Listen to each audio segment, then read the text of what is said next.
Good afternoon and welcome to True Crime, Voice for the Voiceless. Hi, I'm Maria. Today's case is a case that no one will ever forget: love, lies, and betrayal. Now let's get to it.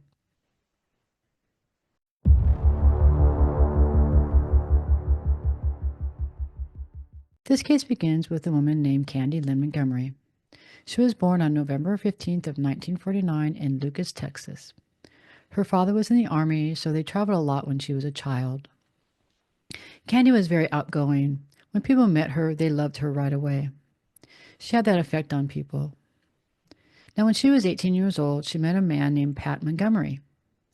Candy was not very attracted to Pat, but he worked at Texas Instruments and made a really good income, so that was very appealing to her. Now, they ended up getting married and built a beautiful home in Wiley, Texas. They had two children, Jenny in 1973 and Ian in 1974. Now, Wiley, Texas is a small town in the outskirts of Dallas, Texas. At this time, a lot of people who were making a good income moved to Wiley, Texas to get away from the hustle and bustle of the big town. It was kind of an old school town. A lot of women, they stayed home while their husbands worked. The husbands made pretty good incomes. Back then, it was like 78,000, things like that, which would have been like 320,000 today or more. Now, every Sunday, Candy and Pat went to the Methodist church in Lucas. They appeared to have the perfect life and marriage. They met another couple, Betty and Ellen Gore. They also attended the Methodist church in Lucas. Now, Betty was born January 9th of 1952, and she met Alan when she was attending college. He was her math teacher. They fell in love and they got married in January of 1970, and they soon moved to Wiley, Texas as well. Alan started working at Rockwell International. They had their first child, Alyssa, in 1976, and after that, Betty started working as a fifth grade teacher. The Montgomerys and the Gores became good friends. They all attended the same church and they would often hang out and have dinners together. Candy and Betty's daughters grew up together and became best friends. They hung out a lot, having sleepovers, going to movies, things like that. The friendship between Betty and Candy may have seemed odd to some people because Candy was very active, outgoing, and very social, while Betty was a private person and a bit reserved. Now, some believe Betty was suffering from postpartum depression. She did not like to be alone, and unfortunately, her husband Alan had to travel a lot for his job. Now, Betty would call his work constantly and even call his boss and ask his boss not to send him out of town. This was having an effect on their marriage. Now, I don't know about you, but calling your husband's job and asking the boss not to send him out of town, that's not something I would do. Now, Candy was very active in the church. Her and Pat, her husband, sang in the choir, as well as Betty's husband, Alan. The church was known to be very active. They had a volleyball league, which Candy and Alan, Betty's husband, were on. They would go to practices while their spouses were at home. Now, even though Candy has a wonderful life and loved her husband, she started to feel like she needed something more. It was said Candy would talk to her friends in regards to her intimacy with her husband and say she was not satisfied. She mentioned she was considering having an affair. She felt that at 29 years, she was getting old and wanted to feel fireworks in the bedroom.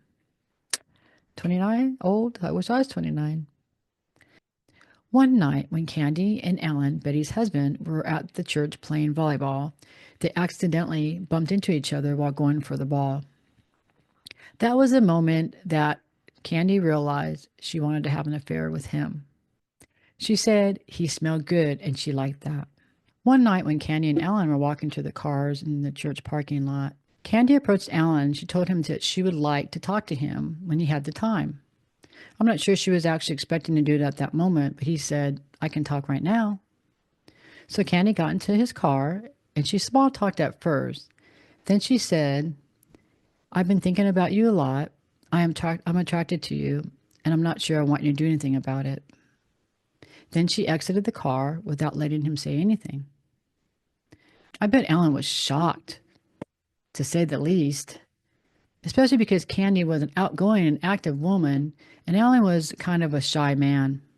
About a week later, at another volleyball game, the two of them walked out to their cars together. As Candy approached her car, Alan asked her, "So what did you have in mind?"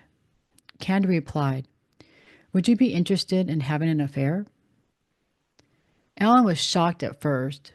He told her he probably couldn't because he loved Betty and didn't want to hurt her that way, especially because she was pregnant. Candy said she loved Pat as well and didn't want to hurt him either. Now, a while went by and Candy didn't hear anything from Alan, so she started to feel as if maybe she shouldn't have said anything to him. But right when she was feeling frustrated about it, Alan called her. She was surprised when she answered the phone and it was him. He told her he had to go out of town to get his car worked on and asked her if she wanted to meet him there so they could talk some more. So they met, and at first they did a lot of small talking, but then they got into discussing the affair. Alan wanted to meet more and talk about it more. So ultimately, after much thought and many, many meetings, they agreed to make a list of rules. So they got together and talked about the rules, and then they decided a date of the affair. It would be December 12th of 1978. Now, this is kind of the weirdest thing I've ever heard of, that they're going to have an affair, but they want to make a big list of rules. It was like a transaction. It was really weird to me. Here are the rules, and I'm going to read them to you. If either one of them ever want to end the affair, for whatever reason, it will end. No questions asked. 2. If either one become too emotionally involved, the affair would end. 3. If they ever started taking risks that they should not be taking, the affair would end. That was weird to me because aren't you taking a risk when you're having an affair? 4. All expenses, food, motel room, gasoline would be shared equally. Like I said, transaction. 5. They would meet only on weekdays while their spouses were at work. 6. Candy would be in charge of fixing lunch on the days they met so they could have more time together. They figured that that would work good for Alan because he had a 2-hour lunch break. 7. Candy would pick the motel for the same reason. 8. They would meet on Tuesdays or Thursdays once every 2 weeks. That was because Candy was free only those days because her little boy attended a play day. So on December 12th of 1978, they started their affair. They met at the Continental Inn in Richardson, Texas. Now, Candy found the motel and told Alan where to meet her. When he arrived, she had lunch on the table, wine, and dessert, and she was wearing sexy lingerie. They were both nervous at first, but that didn't last long. Now, the first time they were together, Candy realized that Alan was not as experienced as she thought. She even had to teach him how to French kiss. But Alan was really excited about Candy. He had never been with a woman like her before. 2 weeks later, they met at a different motel. Candy decided she wanted to meet at the Como because it was $6 cheaper. And it definitely looked cheaper inside. But they both didn't mind. They continued to meet at the Como for the next few months. Candy would often leave little love letters and cookies and things on his car when she'd go to Richardson to run some errands. Now, that's odd to me because she said no attachment, but she's leaving little notes and things like that. Okay. By the time February hit, Candy told Alan that she wasn't sure they should continue, that she was starting to get feelings for him and didn't want it to go too far. Alan didn't want it to stop, so he talked her out of it. He told her that in some sort of strange way that it was actually helping his marriage. So they continued seeing each other for a while. At some point, Candy and her husband, Pat, went to Georgia to visit their family. After Candy returned home from her trip to Georgia, her and Alan met again at the Como. They realized how much they missed each other. They talked a lot about what they'd been up to. Alan talked a lot about Betty and her pregnancy. She was 7 months now. So Alan told Candy that he thought they should take a little bit of a break because he needed to be closer to home because Betty was 7 months and could have the baby at any time. Candy wasn't sure what she thought about it, but she agreed. Now, Candy knew that her husband, Pat, was totally unaware of the affair, and she wanted to see if anybody else knew what was going on. So Candy decided to throw a dinner for the church choir, and it was also going to be a baby shower for Betty. Have you ever heard of such a thing? She's sleeping with her husband, and then she's going to throw her a baby shower. Crazy. During the dinner, Candy gauged everyone and realized that no one was suspicious of anything. And Betty was so excited about the party. She was just ecstatic. To me, that's really sad because Betty is like all excited that she's doing her this baby shower and she's getting all these gifts and she feels like, oh, wow, people really like me. And this whole time, Candy sleep with her husband.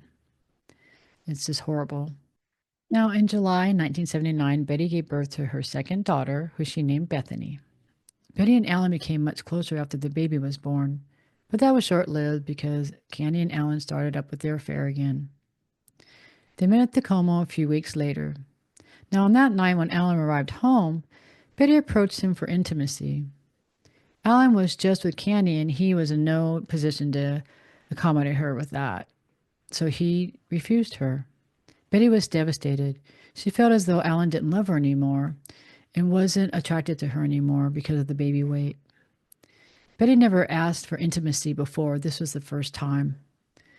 Alan tried to tell her that that wasn't the case, but she didn't believe him. Betty became very depressed. Now, Alan started feeling guilty about the affair and everything that was going on with him and Candy. So when they met, he told her he thought they should stop the affair. Candy was not happy. She told him that the last time when she mentioned she wanted to stop the affair, he didn't let her. Alan started to backpedal and said, I didn't say we definitely had to end it, but we should definitely consider it. So they did meet again, but not at the Como. They met for lunch and just talked. Alan mentioned to her that Betty wanted to go to a marriage encounter. Now, marriage encounter was a retreat, a weekend retreat where they'd go and try to fix their marriage and learn how to do that, how to communicate and things like that. Candy was not thrilled about it and told Alan that she believed the marriage encounter would be the end of their affair. Alan said, let's see what happens. Alan and Betty went to the marriage encounter weekend, and it was really helpful for their marriage. They came back all giddy and happy, but a really weird thing took place. The Gores had Candy watch their children while they went to the marriage encounter. Now, I personally think that is like out of line. I mean, what is Alan thinking? When they stopped by to pick up the children, Candy noticed how lovey-dovey they were. She asked Alan how it went. He just said good and pretty much walked away.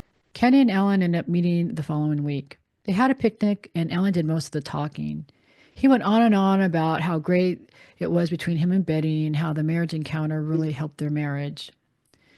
He said how devoted he was to Betty and the children. Alan didn't say he wanted things to end between them, but Candy could see the writing on the wall. So she ended up saying to him, seems like you're leaving it up to me.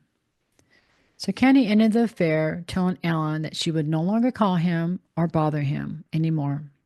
Not long after that, Candy and Pat decided to go to the marriage encounter as well. It did help their marriage some, but nothing like the way it did with Alan and Betty. But life for Candy and Pat did get much better.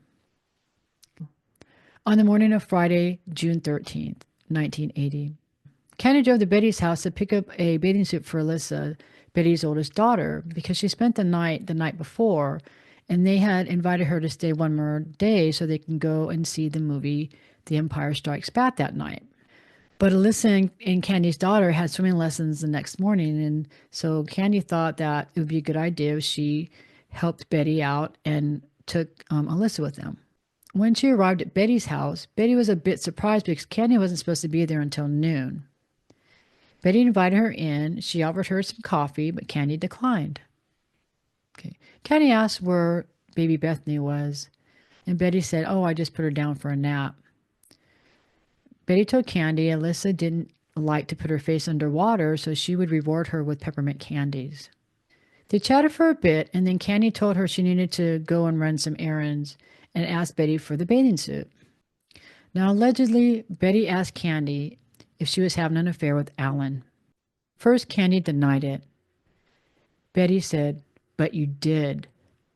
Candy confessed and told her it's been over for a long time. So, allegedly, Betty stood up and walked toward the utility room. She came walking back with a 3-foot axe. At that point, Betty was holding the axe blade toward the ground. Candy said, "Betty?" Betty responded, "Don't see him again." Candy said, "Under the circumstances, I think I'll bring Alyssa home after Bible study." Betty told Candy she didn't want to see her ever again and didn't want to lay eyes on her ever again. She told her she could go ahead and keep Alyssa, take her to the movies, and bring her home in the morning. Betty sat the axe down against the wall, told Candy she was going to get a towel for her, and told her to go into the utility room and grab Alyssa's bathing suit. And she said, "Don't forget the peppermints." Betty had met Candy in the utility room. Her face had changed and she didn't look angry anymore. She just looked very hurt. Candy placed her hand on her shoulder while saying, "Oh, Betty, I'm so sorry."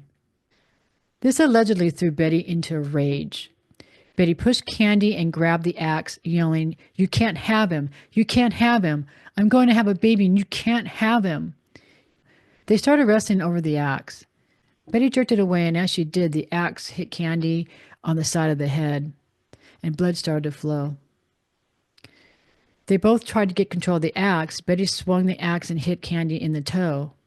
Eventually, Candy got possession of the axe. She swung it and hit Betty on the back of the head. This did not K her. Blood was gushing out of the back of her head. At some point, Candy allegedly tried to leave the utility room, and Betty grabbed her from behind and slammed her against the door. Candy said, "Please, Betty, let me go." They were fighting over the axe. At some point, while they were fighting over the axe, allegedly, Betty shushed Candy. Like, shh. This sent Candy into a rage. She got control of the axe and she hit Betty. She hit her 41 times. There was blood everywhere, all over the walls, the ceilings, the floor. When Candy was done, the right side of Betty's face was gone. Candy left the utility room and walked down the hall to the bathroom. She got in the shower with all of her clothes on, and then she left the house. Now remember, Betty's baby, Bethany, was asleep in the bedroom. This was now around noon. Candy drove home, washed her clothes, took a shower, bandaged her head and her foot, and then she drove back to church like nothing ever happened to pick up the kids. That night, her and her children, as well as Betty's daughter, Alyssa, went to see The Empire Strikes Back, and then went home. Now, Alan had gone out of town that morning for his job. He tried to call Betty when he was at the airport, but of course she didn't answer. Once Alan got to his hotel, he continued trying to get a hold of Betty. But of course she wasn't answering. Even though Alan didn't know that his daughter was spending the night at Candy's house, Alan called Candy to see if she had heard from Betty. Candy told Alan she'd seen Betty earlier that morning, that she went to the house to pick up his daughter's bathing suit, and everything seemed fine. Alan continued to try and get a hold of Betty. He started to really get worried, so he called his neighbor to see if he would go across the street and check on Betty.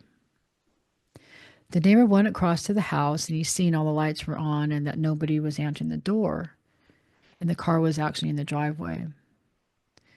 After that, Alan was more concerned.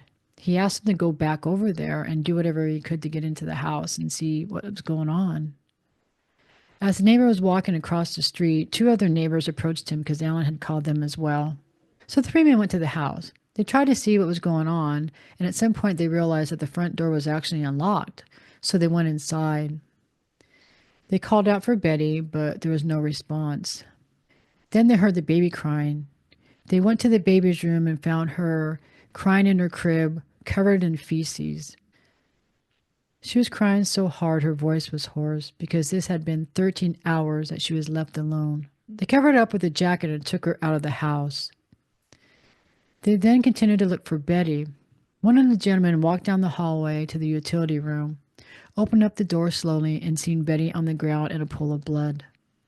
He shut the door quickly and went back out and told the other men. At the same time, the phone rang, and it was Alan. They answered the phone and told Alan, "Your baby is okay, but Betty is unalived." They told him that she had been shot because there was so much blood that that's what it looked like at the time. The authorities showed up, And this was absolutely the worst thing that they had ever seen in the small town of Wiley, Texas. Once they started the investigation, they noticed the axe on the floor and that this was a homicide.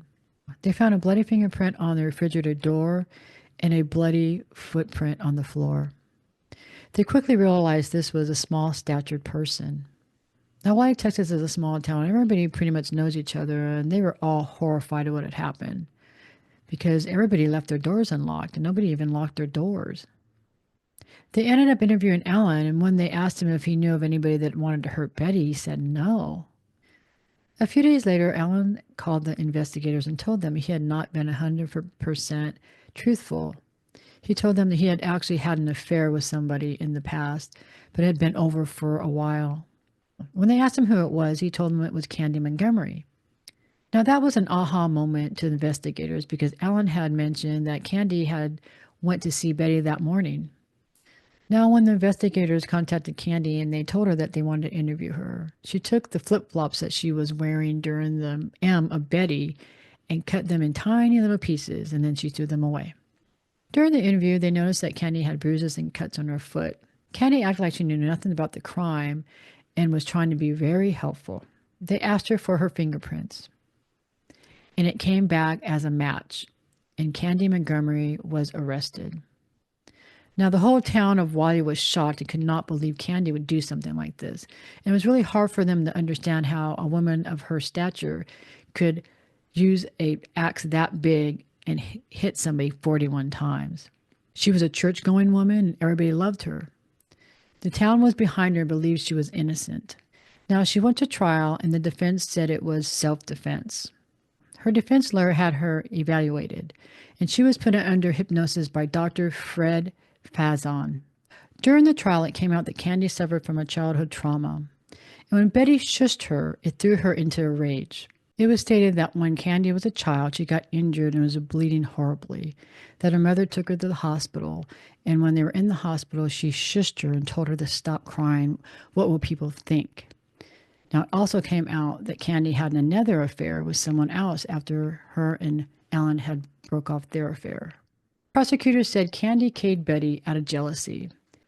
Alan ended up testifying and had nothing but good things to say about Candy. And he mentioned that Betty was suffering from postpartum depression. Candy also took this down in her own defense. She explained that Betty came at her with the axe. Said she tried to get her to let her leave, and she explained that Betty shushed her, and that was all that she remembered. When Candy was on the stand, her lawyer brought the axe up to her, and she got very upset and asked him to take it away. After the town heard about the affair, they were in an uproar. A lot of people were outside the courthouse holding signs up calling her a K.er. On October 30th, 1980, Candy Montgomery was found not guilty by a jury consisting of 9 women and 3 men after deliberating for just over 3 hours. Now, most people were shocked. When she left the courthouse, people yelled at her and called her a K.er. Candy and Pat moved to Georgia and started a new life. But years later, it's said that they ended up getting a divorce. It is stated that Candy changed her name to her maiden name, Candy Wheeler, and got certified as a family counselor in Georgia.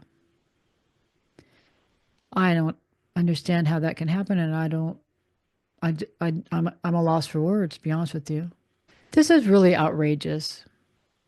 Her becoming a counselor? Are you serious right now? Was this self-defense?